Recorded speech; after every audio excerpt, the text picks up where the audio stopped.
So, welcome to today's episode. I'm Dave Mormon, and I'm the host here at the Home Service Business Coach podcast. And we got a special one for you today. I had the opportunity to sit down with my friend, Craig Ballantyne, who's also a business coach and also referred to as the world's most disciplined man. And Craig has just come out with a new book all about how we can achieve more discipline in our life without burning out. He's a very accomplished business coach. He's actually helped 260 business owners now get to $1 million in their business. He's also a family man and extremely down to earth. So you're going to unpack a whole bunch of gold nuggets in this episode about how you can not just build a successful business, but also build a successful life as well. So get ready to take some notes as I dive into my chat here with Craig Ballantyne. All right, everyone, what's going on? Dave Mormon here, the Home Service Business Coach podcast. I have got my guy, Craig Ballantyne, joining us today. Going to be amazing. Craig, how are we doing on this fine Friday? I am so excited to be here. This is going to be a lot of fun. Yeah, man, incredible. You've just got a new book out, which I want to be kind of deep diving and talking about because, Craig, we were kind of talking offline. A lot of our listeners really struggle with discipline. They struggle with time management. And this is something that you're quite a master at. You're an author, you're a speaker, you're a business owner. Why don't you, I love giving the mic up to start and kind of track it back to how you initially got your start in business as an entrepreneur. Yeah, man. So I'm a Canadian. I was born in Stratford, Ontario, which is about an hour and a half from Toronto. And I thought I wanted to be a strength and conditioning coach in the National Hockey League. So that was my path. I figured that out when I was 15 or 16. And I got a master's degree in exercise physiology. And I realized that I have introverted tendencies and I am not the type of person who does really well on the gym floor all the time. So I tried to figure out how the heck can I make money this way? And fortunately, the internet was becoming popular in the late 90s when I was still in school. And I got a hugely lucky break in 2000 when I was doing my master's degree at McMaster University in Hamilton in the Hammer. And so I reached out to the fitness editor of Men's Health, a huge magazine at the time, back in the day when magazines were a thing and the internet wasn't. And I got accepted in the magazine and I became a regular contributor, which then gave me a very important lesson here for everybody listening. It gave me critical credibility, critical credibility. So in your business, if you have like a column in the newspaper, if you had a 30-second interview on your local TV station, this is the critical credibility that you need to use like a crowbar in opening a door, right? It's the leverage because all of a sudden, even though it was like maybe it was a lucky break or yeah, everybody gets interviewed on your local TV station, nobody else knows that. Everybody thinks, like my mom met somebody who was interviewed on TV. She would be like, I cannot believe this. She's 82 and she sees the local weather lady on her local TV station who lives not far from her and she's just like raving, right? And so that gives you the ability, the authority, the position of strength to then say I'm the best and hey, people will trust you more. So you need to use that in your marketing, which I did. And in my networking, it also allowed me to grow a huge network of people in the fitness industry. So if you get on TV, let's say this. Let's say right now you're going around and you're already thinking about Christmas lights. You're like, I got to get the Christmas light business going for next year already. And you go around and you have no critical credibility. You're gonna get a lot of doors slammed in your face.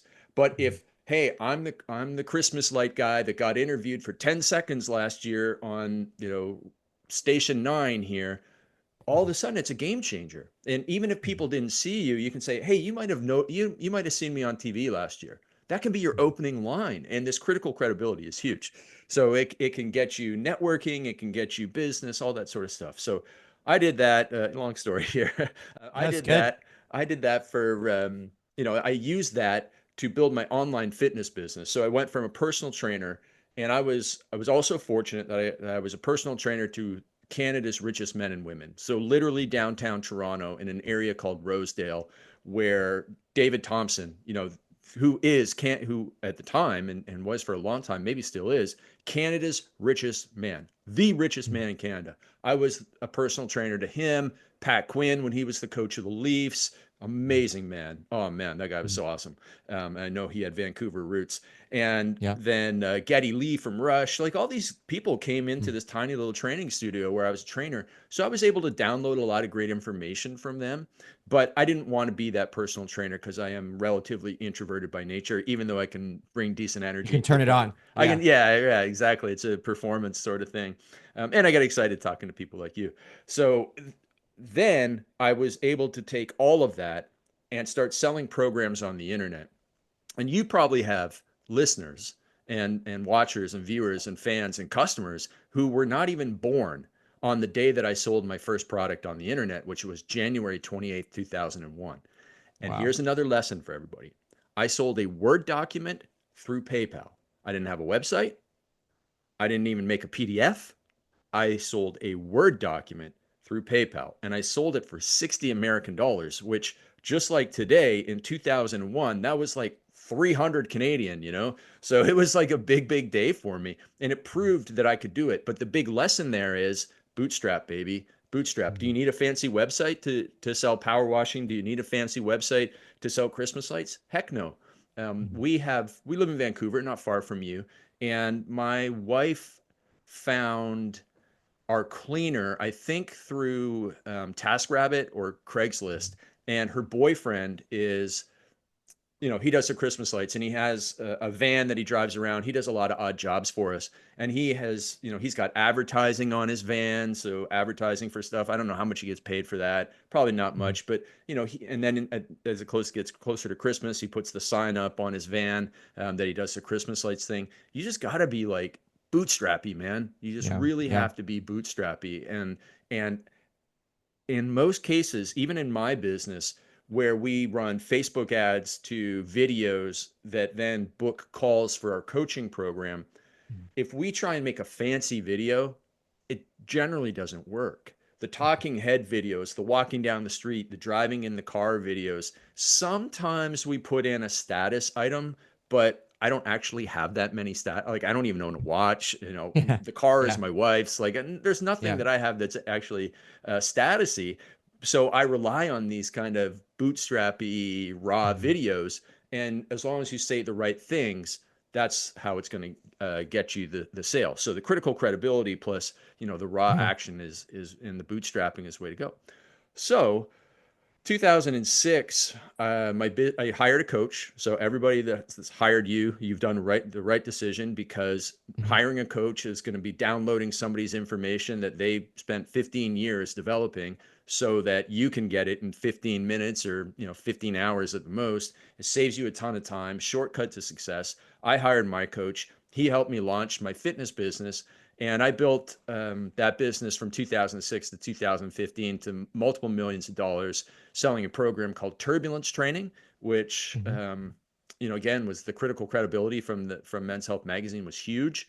And then another thing that I did in 2007 was I was visiting my mom and dad on their farm where I grew up. I grew up on a farm in near Stratford, and I asked my mom to take a photo of me in the backyard with a digital camera, not even a phone, but a digital camera.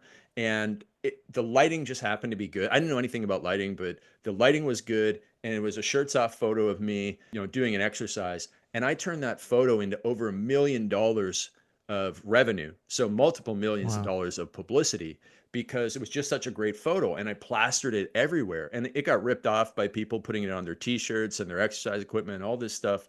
But here's another lesson: is make sure that when you are out and about, to look for photo opportunities, because you never know where you're going to get like this one photo with great lighting, and maybe you get a photo with a local celebrity, or maybe you get a photo of you doing a job and you get the permission from the person to put that on your site.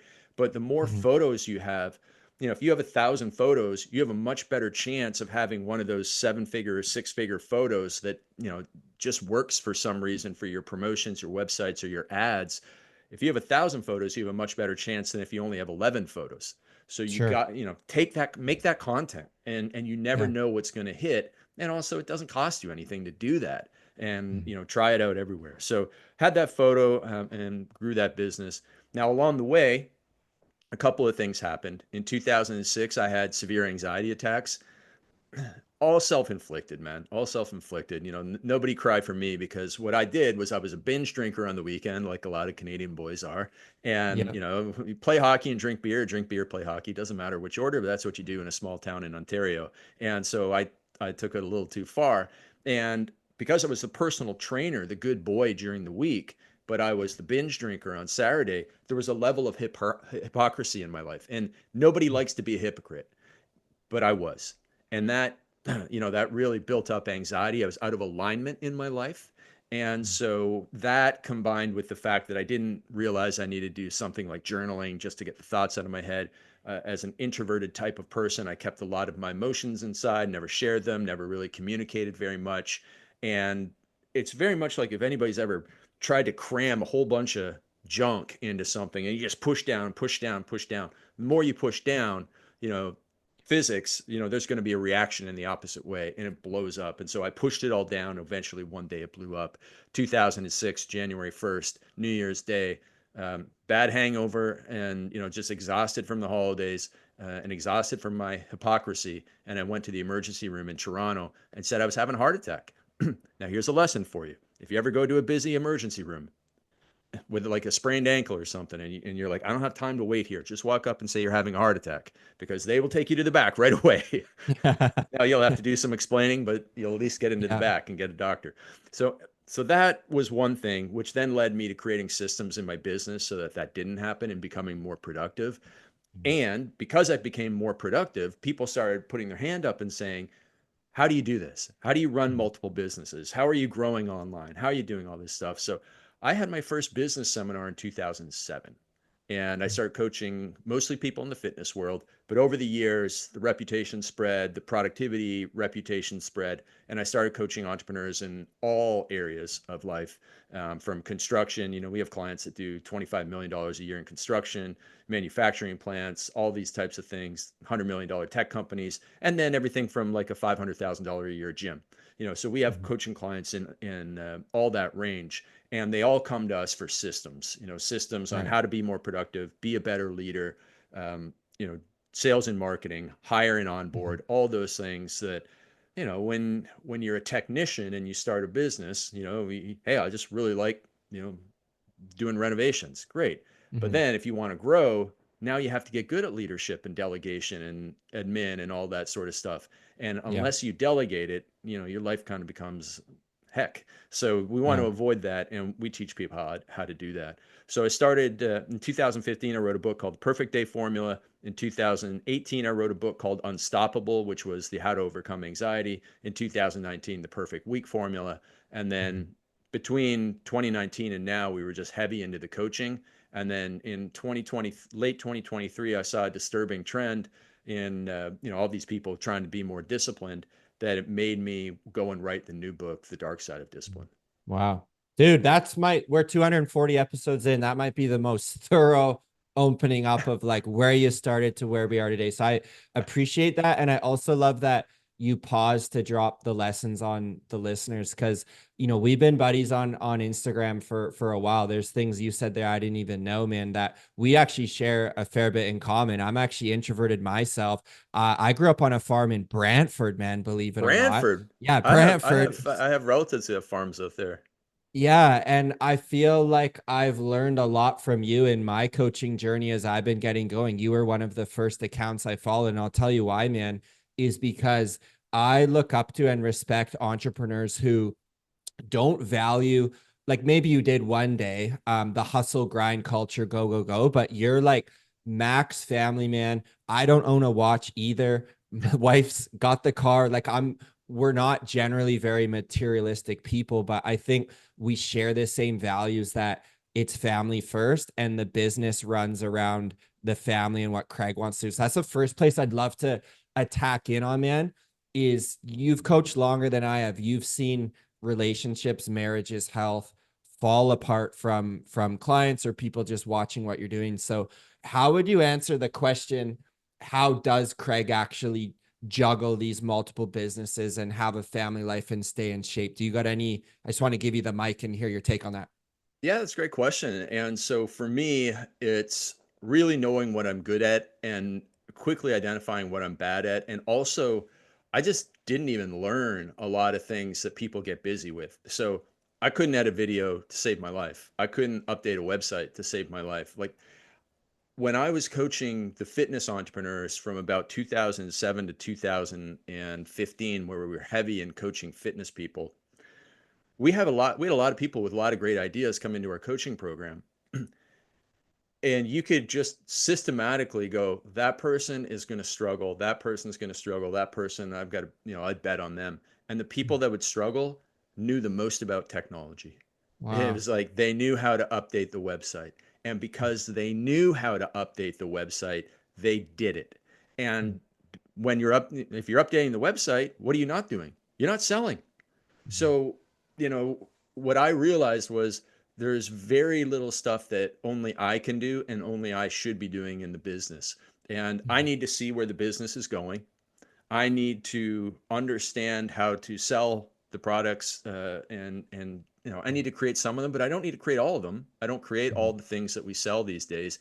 In fact, we just started a new 90-day, scaling with systems type program, and my head coach has put together the entire curriculum. Because he's actually a better coach than I am. He's Yeah. downloaded everything that I've ever given, but he's a better leader and he's a better communicator. So he's actually, in our business, am I even the best coach? No. Am I the best copywriter? No, we have an email copywriter who's better than me. Am I the best media buyer? Nope. I was never good at media buying. We have a great media buyer. Am I the best administrative person? Nope. My operations manager is. I'm not the best. I'm not even sure what I'm the best of at anymore at all. Except I know the most people in our, out of all Yeah. the, I have the biggest network. And so I know Yeah. where to go for the answers. And, there's an old story about Henry Ford when he was building Ford Motor Company, and he was getting grilled. I can't remember if it was like in front of Congress or if it was just by a reporter. And they said, "How are you able to run this company? You don't know anything about accounting, because he didn't have like an educational background. You don't know anything about accounting, manufacturing." He goes, "Yeah, but I have buttons on my desk. When I have a question about them, I just push the accounting button, and somebody comes in and answers it." Yeah. And that's the way that I look at building my business. Is I don't want to be the smartest person in the business, because if I am, it's capped by me. But if I have 8 to 10 smarter people in my business than me, then synergistically our business has great growth opportunity. And that's the way I want people to look at it. Now, if you are a kind of a solo entrepreneur and you run one van and you do a lot of the work and stuff like that, and you're like, how does this apply to me?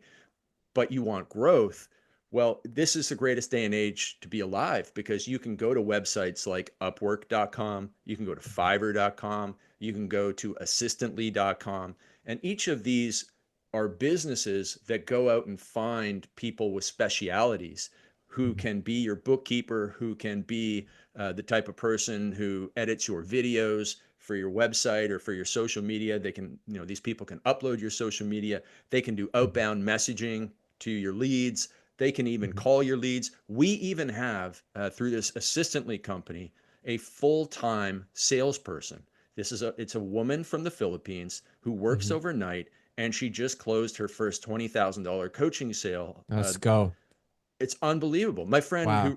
who runs assistantly.com, their tagline is "We find unicorns." Wow. And they really do. And they also do find people stateside and in North Sure. America, but it's mostly the Philippines. I have Yeah. another friend who finds mostly digital marketers from Eastern Europe, and he found our media buyer is from Brazil. And so I get an A plus, American level skill set, but at 70% of the prices. And that's Yeah. just the way the world is today. And you can take advantage of that, so that there's somebody out there who's smarter, um, and because of the way the global monetary system is today, might not be like this in a month from now, but the way it is still Hmm. today is that you can use our dollars to effectively invest in people from countries Yeah. where $10 US is a lot of money. So That's Yeah. what you do. That's how you look at the business. And so that then cuts back on how much Craig Ballantyne has to do. And then my day is very rigidly structured. So it's not that much different than what I described in Perfect Week Formula. And from what you Do you said, mind just touching on yeah, how that structure goes? And Craig, again, like, was push listeners to your book, Dark Side of Discipline, and also, guys, Perfect Week Formula. I know I get all my guys I coach to read Perfect Week appreciate it. Formula pretty early on, man, because if we don't get a handle of our time, good luck building the business. I'd love for you just to rip it on your day, man, just to, because you seem Totally. like a very disciplined, structured person, yet also very like soft-hearted and like down to earth. You're not this like, Yeah, I mean, I don't waste time on the yelling and screaming and cold plunging and stuff like that. I kind of, take the piss on it. And so the way that I am is, for a long time I was running the schedule of getting up around 4, work from 4 till 6, and then I would walk my dog, and then I'd come back and work for a bit. Then I'd go to the gym, and then I'd work for a bit in the afternoon. And that'd be it. And since I've gotten married and we now have 3 kids, under the age of 3, my day doesn't look much different than that. So, this morning I got up at about 3:30. It's, I just get up whenever I get up. And, I was up at 10:30 till midnight last night because our 1.5-year-old was screaming, and yeah, like every couple of weeks, she just won't sleep through the night. So we brought her into our bed, and she was just like crawling around in the bed. And I was like, you got to go back to bed. So yeah, fortunately, she went back to bed around 12:30. So last night I did not get my normal 7 hours. I probably only get around 5, but you know, I get up around 3:30 or 4. I go right to work. I know from the day before what my most important task is. I was done my work by 6 o'clock today, by actually quarter to 6. And usually I work till 6 or 6:15, which is when my wife comes down with our son, who's 7 months old, and then our other two, our 1.5-year-old and our 3-year-old daughters, they get up around 7. I did an early presentation today for a guy's insurance company, which is unusual. I don't usually do that, but I was doing a favor for a guy. And then I did a couple more calls. So usually I work from 8 till 11, then I go to the gym from 11 to 1, and I have lunch, and then I start doing stuff like this. So, we're starting yeah, a little bit early today, but that's essentially my day, and it ends at 4. And then we go to the park or whatever. We eat dinner really early, so we eat dinner before our kids, and then we go to the park, and then the kids eat dinner. And then um, the other thing, I got to be honest with you, we have 2 nannies, right? So yeah. we buy back my time, we buy back our wife's time. And Nice. there's a few things that I tell new dads, and I'm sure there's probably a few new dads Oh, on your list. lots right here too, man. I got almost a 2-year-old, so let's hear Right, it. there you go. Yeah. So here are some of the lessons I've learned. The best piece of advice, the two best pieces of advice that anybody gave me, as when I was preparing to have our first kid, was you can be tired and your wife can be tired, but you cannot be tired at the same time. And Nice. that is like really genius advice, because what happens when everybody's tired? Well, you act out, right? And then all of a sudden somebody's snapping at one another. So you can be exhausted, but your wife needs to be fresh. And your wife can be exhausted, but you need to be fresh. So if that means, like, when my wife and I had our first child, we set up our sleep schedules, because if I can sleep from 8 till midnight or 8 till 1, I'm good. Like, for some Sweet. reason, if I can sleep a few hours before midnight, I'm great. She needs more sleep. So what she would do is stay up with the baby till like 10 or 11. And then once it got past 10 or 11, then I'd kind of, if the baby got up, I'd take over. And she would sleep till about 6 in the morning, and I'd try and make sure that the baby slept as much as possible. And then I'd start working as early as I could. And then a nanny would come in at 8. And even if so if even here in Vancouver, our nanny's only like $25 an hour, which is, Nice. in 2018, if I said $25 an hour, I'd be like, that's a lot of money. But now $25 an hour is not what it used to be. So Yeah. and the other thing is, all of our nannies speak Spanish to our kids all day long.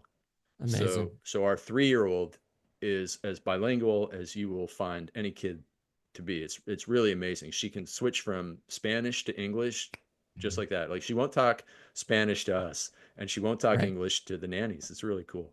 So the Cool. second piece of advice is, behaviors are caught, not taught. You can do all the telling of whatever you want to your kids, But if they see you doing something different, they are going to follow the action. And we are seeing that. And the good thing is, my wife and I don't swear. But there's been Nice. times when we've said something and immediately the kid says it and it's like, oh my gosh, Yeah. like I don't even say oh my god anymore. I say oh my gosh because I don't want my kids Yeah. saying oh my god. And if I was 15 years ago when I did swear and I swore in front of my kid, like, your kid's going to pick it up. For So sure. behaviors are caught, not taught, is very important. But if you like, I can't afford it, full time. Like, listen, if you have a newborn, if you can even get your wife 2 3 hour blocks a week, It's huge. like, let's say your family doesn't live close, because sometimes Hmm. that's the hard thing. Like, if you got family close, please lean on them, right? Like, Yeah. it's not meant to be just mom and dad. It's meant to be Yeah. a group A thing. village. Yeah. Yeah, totally, totally. Because it's so hard on the mom. And if the mom is breastfeeding, you've got a child strapped to you like 24 hours a day for months and months and months. And, Hmm. as a man, like, we're not really that useful over Yeah, the we're first. support the first year. We're just supporting. And man, I Yeah, just got to say, I love that you're so switched on to this because I've got buddies that um this is just foreign to them. Like they'll go to work 9 to 5 and then come home, do their own thing. And they think that hanging out with the kids is like go to Starbucks and have your latte. I'm like, man, I work from home. Like I see we got a busy almost 2 year old. He's go, go, go. Like right. it's this easy street, man. Chatting to Craig right now for an hour. Like it's crazy until you see it. Yeah, I mean, they're little wild animals, and we got a zoo of three of them, and they're absolutely amazing. And but they can't control their emotions, and so on and so forth. And so, yeah, they take a lot of work, and a lot of preparation. And if your wife is the only person taking care of them, and she's not able to have adult conversations, she's talking goo Mhm. goo gaga all day long. And even when the child is 1 or 2, it's still, she how much Elmo, how much Peppa Pig, how much of these Yeah. toys can you possibly take? When the first 30 plus years of your life, or the last 15 years of your adult life, you were having Mhm. adult conversations, you were mentally stimulated, especially if she had a career. And now Mhm. she has to read at a a 3 year old level. That's like all she can Mhm. do all day long. It's really challenging on them. And Mhm. we, even if we think, man, this is tough being a dad, doing all these things, but then we get to go to work and be mentally stimulated and challenged and physically Yeah. challenged and get our exercise. They don't get to get it unless Mhm. they get some type of break. So Mhm. obviously we have to give them a break. But if you can, in addition, buy back their time with a babysitter, a nanny, where they're Yeah. allowed to shower, Yeah. eat, not have a baby pulling their hair all the time, and go out and get a bit of a workout in. And my wife had 3 C-sections, Mhm. not her choice, but she Mhm. had to have an emergency C-section for the first one, and then the Mhm. other two were born so close apart that it's, every doctor says you can't For have a sure. natural birth. So she needed recovery time, and Yeah. she's still recovering from the C-sections. And the sooner she could start that, the better. So we were making sure that she had, it was only like 30 minutes of exercise time she needed in the first few weeks, but that was Mhm. really valuable, for the rest of her Yeah. life. So you need to think, how can I get my wife some breaks in Mhm. there? Because it's not all Instagram photos of, mom and dad Yeah. and a happy baby. 100%. 100%. there's a lot of craziness in there. So my schedule, I am fortunate. I've set my life up. One of our core values in our family is freedom. Everything Nice. in our Love life it. is designed for freedom. And Mhm. so if that means, like, well, I'm not going to have a $20 million business, and work 12 hours a day. I'm going to Mhm. have a multi-million-dollar business and work about 7 hours a day. That's what Yeah. I'm What at. more do you need? Yeah. 100%, man. And I think like the big thing the listeners need to capture that you've been doing this for, 25, 30 years, like literally setting it up to this point. So I think, that, people out choose to have kids at different time in life. And I think Yeah. one resource that you have is you've got these multi decades behind you. The business is set. Like I think delegating, people need to test it out, they need to try it, they need to hire some, they need to build that muscle where you and I now we're like this would be foolish to invest my time in. Why don't I just, put some money towards this, buy back some time? But I think for some of the listeners, they've got to be like developing that skill set along the way. Right. And listen, understand this, because we work with a lot of construction companies and Mhm. contractors and real estate investors, and we understand the nature of, and even with our nannies and even with the personal trainers and the gyms that I owned, uh, there's some transient work here, right? And so there's going to be people that disappoint you. There's going to be people that were good for 3 months and all of a sudden they Mhm. disappear. And there's going to be people that, just want to do this until they can get a real job, quote unquote. And so understand you will have situations like that, but don't let that put you off the fact that there are some superstars out there. There are some Mhm. absolutely amazing, dependable people who love to do what you hate to do. And this goes for bookkeeping. This goes for any administration. Yeah. My right hand lady is a woman from Ontario, and she absolutely loves organizing my life. Right. Yeah. I am a pretty organized person, but she loves organizing everything, organizing our events. She lives for it. And Yeah. I think what sometimes as entrepreneurs or just people in general, anything that we like, we think everybody likes, and anything that we dislike, we think everybody dislikes. And so Mhm. when if we're like, man, I got this thing in my business, I hate doing it. Ah, man, I'd feel guilty asking somebody else to do it.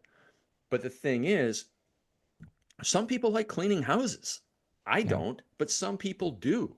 And so there are people out there who love to do it, who want to build a business around it, and who Mhm. want your work and will do it at a fair rate and will give you back your time, where your job is to go and make two, three, four, five times the money in that time you get back that pay for the thing that you've delegated. That's what Yeah. you're aiming to do.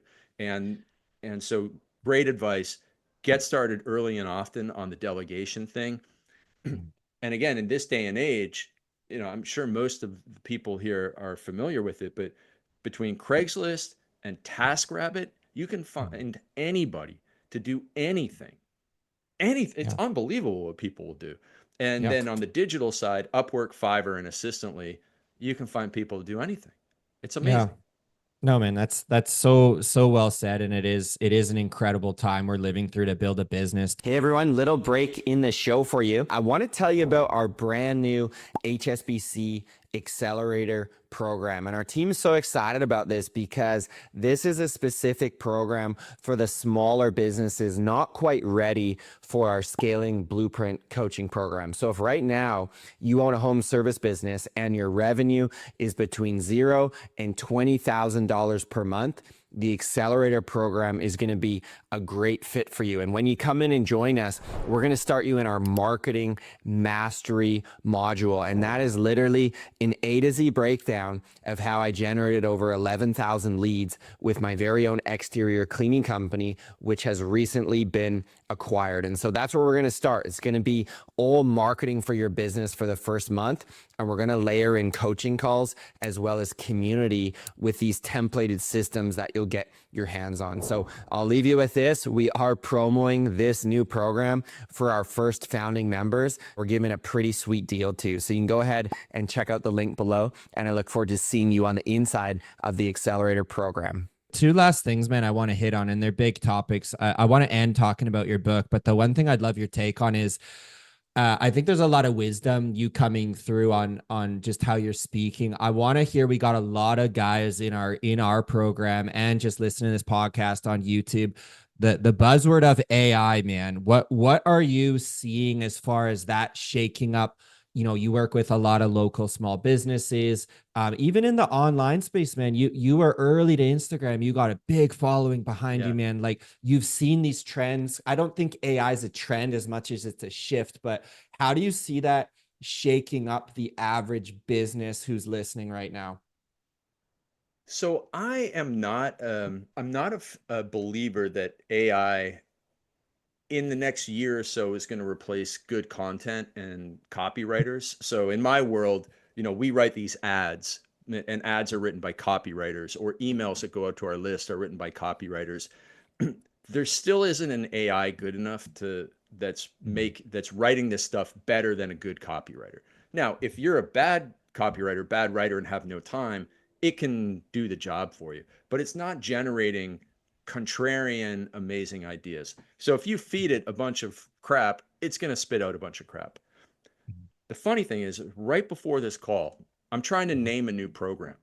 And I sat down with AI, and I still have the tab open. So I originally said, imagine you were Alex Hormozy. You had a business that helped busy, disorganized entrepreneurs to implement systems in their business to scale revenue and take back their time. You know that Rabbi Abuvala, he's another guy out there, already has the name Scaling with Systems. The good news is that your program is 90 days long. What would you name the program if you were using Alex's magic naming formula of magnetic, announces the avatar, uh, gives them a goal or expected outcome, indicates a time interval, and uses a container word like challenge or blueprint? So that was the prompt I gave AI. And this is the free version of ChatGPT. And then it replies back, all right, channeling Alex Hormozy here. Let's break down the formula. And here are my best things. And so it spits out 10 ideas to me like that. And I'm like, some of these are pretty good. Then I said, I need them to be 5 words or less. Try again. And it's okay if you don't use all 5 components of the formula. And it comes back with another bunch of ideas. And then I said, well, take these ideas and add the word empire to them. And then after that, I said, imagine Russell Brunson and Eben Pagan, who's another internet marketer, enter the chat. Give me their ideas if they brainstormed. And then it gives me another, it says, okay, this is what ChatGPT comes back with. All right, Yeah. now we're officially in the Mount Rushmore of marketing mastermind. Hormozy, Brunson. Like, it's hilarious, actually. Yeah. The room smells like whiteboards and millions. Let's channel each of them and create 7-word maximum names that blend Hormozy's tactical, Brunson's funnels, and Eben's transformational psychology. I'm like, I didn't even expect it to say that. And it gives me 5 more. And then I say, what would Tony Robbins call the program? Give me his best 3 ideas. And it gave me 3 ideas, and one of them was really good. And then I said, and what would Rabbi Abuvala call the program? So now I have 30 ideas. Yeah. And this took me 5 minutes. And so for service-based business, you can go to ChatGPT and say, okay, imagine I'm David Mormon and I'm running my service-based business that specializes in putting up Christmas lights.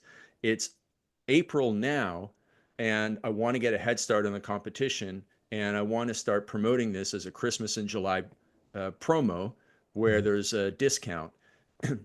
My audience tends to be men and women in their 50s who are professionals who earn 6 figures and have 3 kids, and they want cartoon characters in their front lawn, and they want the normal price tag of a job is this, and I communicate through to them with flyers.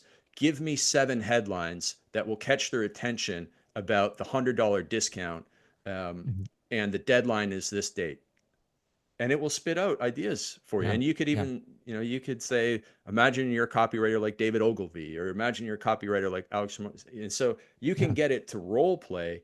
And I think this, where you get it to think for you because when you tell it to be, like, let's just say you told it to be John Grisham, like the author. I don't know why I chose that name. Like, it has all of John's books downloaded into it. So it knows exactly what John would say. It has the brain of John. You just tell it to be that person, and then it will do that thing. And probably the most interesting use of ChatGPT that other people have told me that they used is they use it as a therapist. So they will say to it, okay, you are a cognitive behavioral cognitive behavioral therapist, like talk therapy expert. Here's the situation I'm dealing with, and I have people that have these saved chats, and they put all like their childhood traumatic memories in. It's like, can you explain, the girl that I'm dating said this, and I felt like this. Can you explain, using my childhood, why I feel like this, and what are the steps I can take to resolve it? Yeah. Wow. So I mean, the uses of it are becoming quite remarkable by people.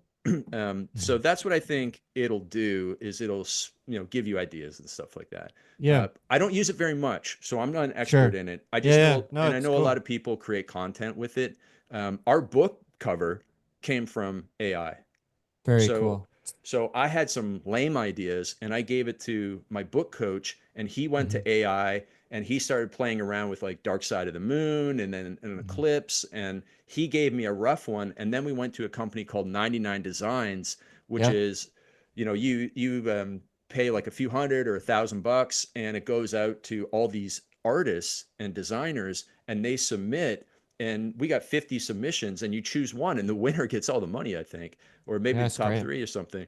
And so we Mhm. got this cover from it, and it was, AI was involved in the situation. Yeah. So I think if you played around with AI, if and especially like anybody that has kids, high school Mhm. age who's playing around with AI, sit down and have them show you how to prompt it properly. So Yeah. it's all about the prompt. If you Mhm. say, "Hey, write me a sales letter," it won't know how to do it properly. Yeah. But if you Yeah. say, imagine you are the world's greatest copywriter, and preferably you know somebody's name who has lots of stuff out there, um, Yeah. then it can be really valuable to you.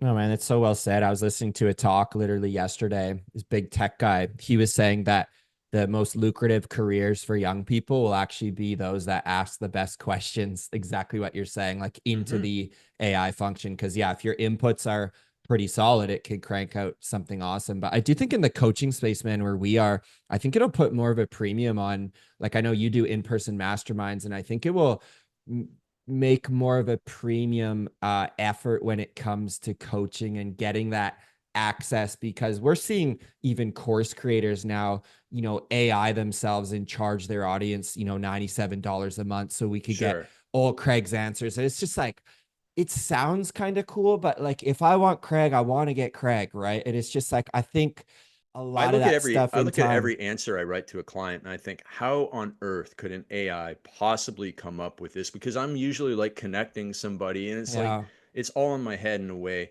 But to Yeah. what you said about the in person, somebody asked me what I was on a different show, asked me what I'm most excited about in business, and I said live events because Nice. this is cool. Like what I just Mhm. did was cool and Yeah. helpful.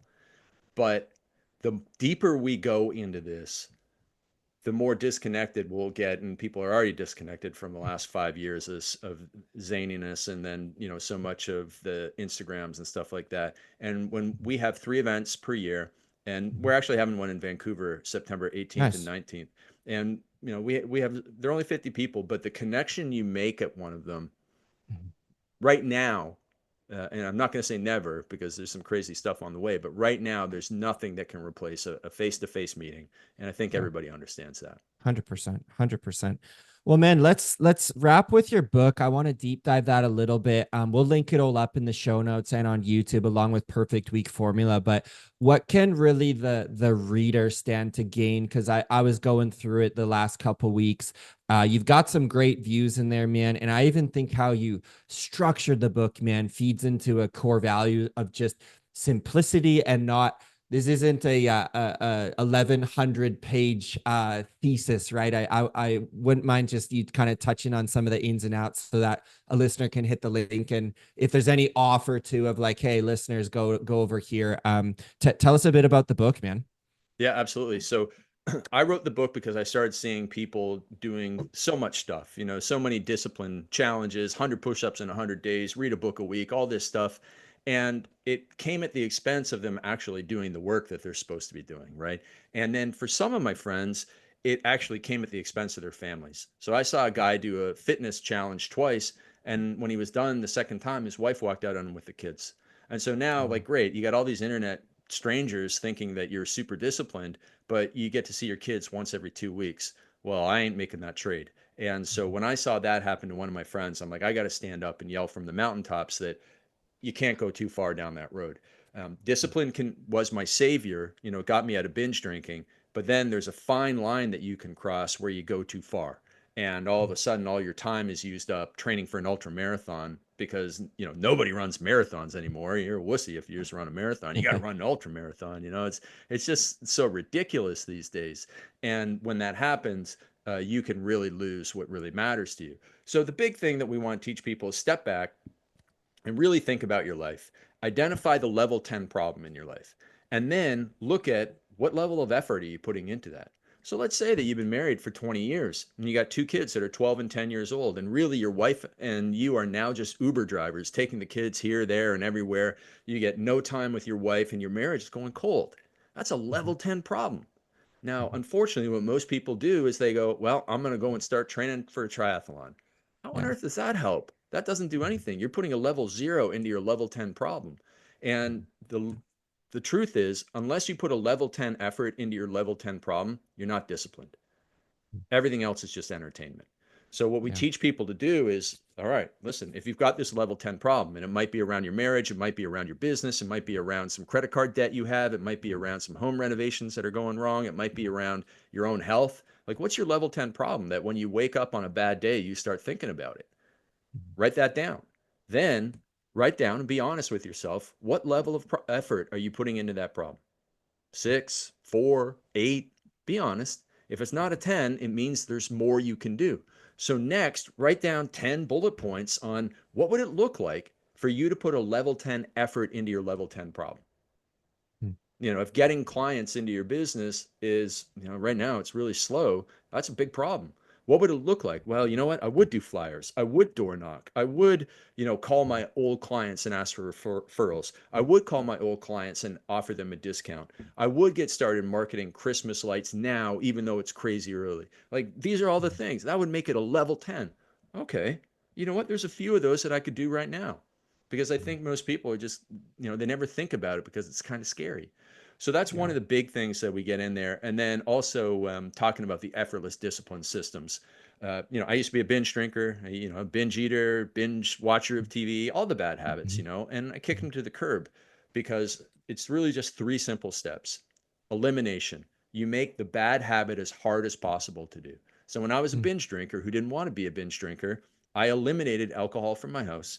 I eliminated myself from boozy environments. So I didn't go to bars in the nighttime, and I didn't go to sporting events on Saturday afternoon, like a Blue Jays game or something where people were drinking. And then I eliminated the toxic people from my life who only existed in my life to drag me down into drinking. And by Yeah. eliminating that, it made the bad habit harder to do. And that's what you want to do. Whether you have a phone addiction, whether you have a porn addiction, whatever you have an alcohol addiction, make that really hard to do. Then on the flip side, the second phase is better preparation. So elimination of the bad habit, preparation to do the good habit. How can you make the good habit easier to do? If you need to film videos for your business, write a couple of scripts, hire a kid to come and film you, pay him $50, and well, now I'm going to follow through on it. And you'll film the videos that you finally need to film for your business, for Yeah. YouTube or for Instagram or whatever. If you want to start working out in the morning, set your workout clothes beside the bed so that when you wake up, you put them on. And now, like, half begun is half done, as Mary Poppins says. And then Yeah. the third part of the effortless discipline systems, after you eliminate the bad and you prepare to make the good as easy as possible, is connection. And connection is to someone like David as your coach, your mentor, and you use that person as accountability. So accountability in my life, when I got accountability to somebody I deeply did not want to disappoint, when I told them, hey, I'm going to write this book by this date, man, I burned the boats. I just said, Nice. I'm going to get something done by this date. And I told somebody that I don't want to disappoint, I'm going to follow through. Likewise, if you're in a community of like-minded positive people, whether it's a Facebook group or a Slack group or, a Telegram group or a WhatsApp group, and you say, hey, listen, I'm going to lose 20 pounds in the next 6 months, and I'm going to take a photo of myself right now and post it. Man, you're burning the boats because you don't want to be a hypocrite. You're going to follow through because you've told people you don't want to let down. And that connection part is missing from most people in their lives, whether it's in their business. They've never told people what they want to accomplish because they're worried that the people around them are going to laugh. You got to go and find people that are not going to laugh, but are actually going to hold you to doing it. And when you find Yeah. that, man, that's a game changer. So those are two of the biggest things that you'll get from the book. It obviously dives a lot deeper in there, but those Sure. things are, people can take away right now and implement and start changing their habits to be more successful. Yeah, man, it's incredible. I find like for me personally, this is probably my thing. Like it's really hard, Craig. I don't know if it's just that like being a young dad or what, but it like outside of business and my family and son, like I find it really hard to get distracted and go do other stuff. Like it feels like it might just be the stage I'm in, but it's an interesting point you bring up that discipline we can almost look at these other distraction things in life, like, oh, I'll go train for this marathon. Or for me, like when my son was born, I golfed like 30 times in the year. I loved golf. And this last year, I'm like, it's not really happening so much with the priority shuffle around of like right now, I feel all in on business and all in on family. And Right. that may change in You're the focused, man. coming. You're Yeah, focused. exactly. So it just feels like, do you generally see clients you work with get this shiny object, like I want to go and do this thing? Or are you and I just weird that way? We're so like tunnel vision, or what? I'd love I to don't hear I your don't take. think we're weird. I think we're doing the right thing. What I think that most people struggle with, and I think you and I may have struggled with this in the past, and a lot of people listening struggle with this, is that most people don't have the strength and the systems to say no. Hmm. So they don't say no to themselves when they see a shiny object like, oh man, there's YouTube, TikTok, Facebook, Instagram, and LinkedIn. I got to be on all 5 social medias, putting content out there and messaging. But the truth is, there's probably only one of those that works. The 80-20 rule: 20% of your Hmm. efforts give you 80% of your results. So if you use 5 social medias, there's probably one that works, and you can kill the other four and just focus on the one. But most people won't do that because they're worried, oh, I might miss out. But Yeah. you need to make this decision, because if you don't make that decision, you're going to be working 25 hours a day because there's a million things you can do. So you have to judge what's right and what's actually going to move you ahead, kill a bunch Mhm. of stuff, and strengthen your strengths. So that's one thing that, so many people that come to us, they're so busy because they're doing all these things. A lot of our clients take a lot of like networking calls, like, hey, let's Yeah. get to know each other, and Yeah. let's talk for 50 minutes, virtual coffees, and they're all a waste of time. Yeah. Like, Yeah. busy people don't, busy, Yeah. successful people that have a lot on the go don't have time for that. And Oh. like when I need to have a conversation with you about what you do, I will reach out to you, but I don't have time for a 15-minute get to know you right now. Mhm. And I call this lottery ticket marketing and lottery ticket networking. It's Mhm. like, oh, I'm going to go to this event because you never know who I might meet there. You can't live Mhm. your life like that. Or Yeah. I'm going to try this social media because you never know what might happen. Mhm. Or I'm going to go and just invest in this marketing thing, Yeah. like maybe it's flyers or whatever, because you never know. Well, Mhm. unless you put some educated reasoning behind it, you're going to just be Yeah. distracted all the time. And so it's the saying no. And then this also extends to the personal life, and Mhm. like, people do so much stuff out of guilt.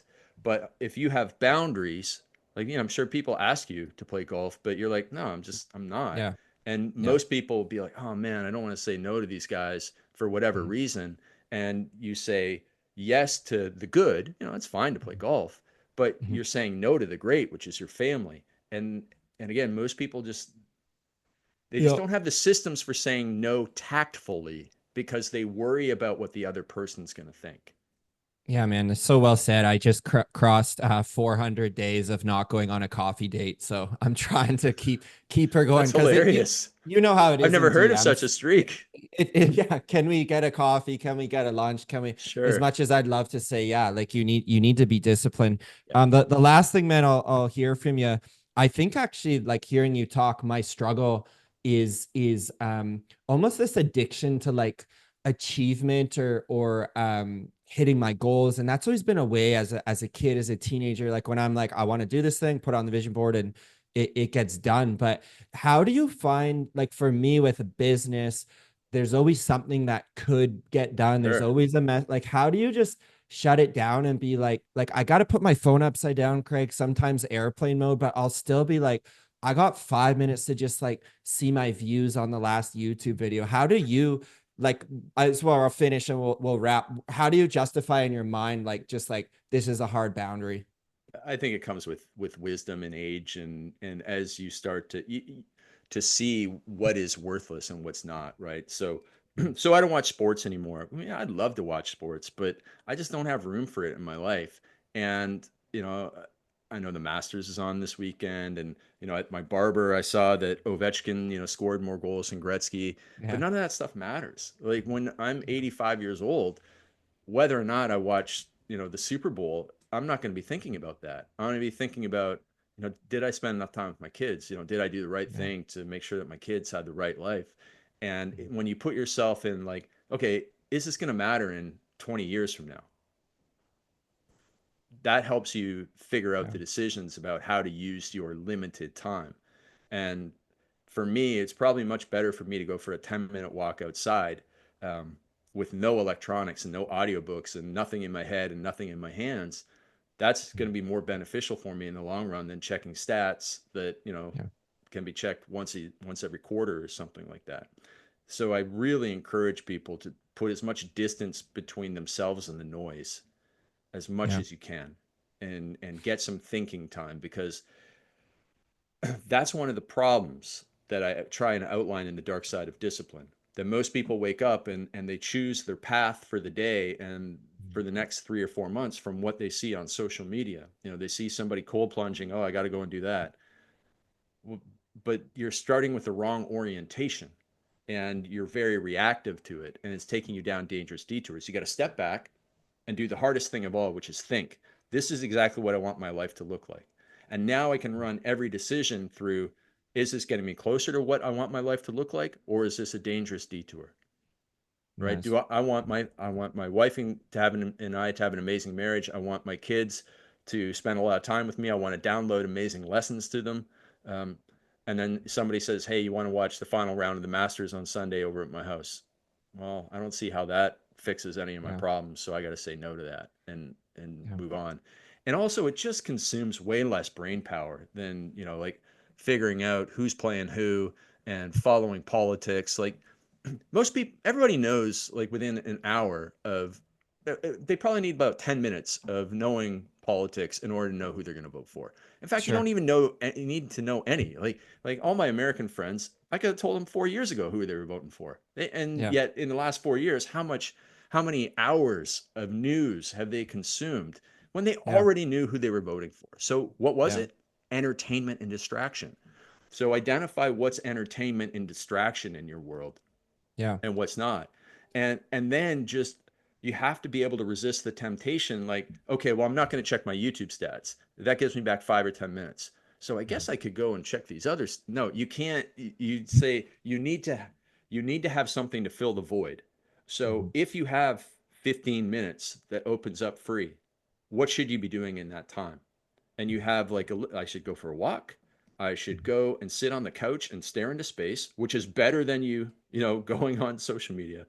Mhm. I could go and hug my wife. I could go and, read a book to my kid. Like, have things to fill the void, because if you don't have something to fill the void, you will default to the path of least resistance, and in most cases that's your phone.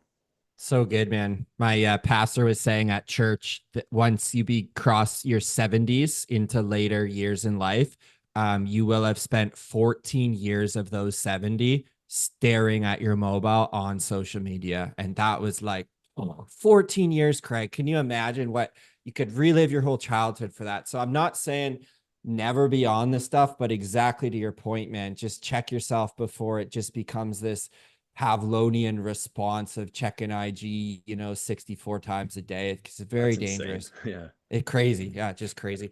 Well, man, let's wrap there. We ran a little overtime. Craig, this was absolutely incredible. You fired up our troops. We got thousands of listeners every single month on the Amazing. podcast. We got 15K watching on YouTube. So Awesome. we'll circulate this everywhere, brother. I'm going to link up your books. Where's the best place for someone to learn about your coaching program or maybe even your in-person events?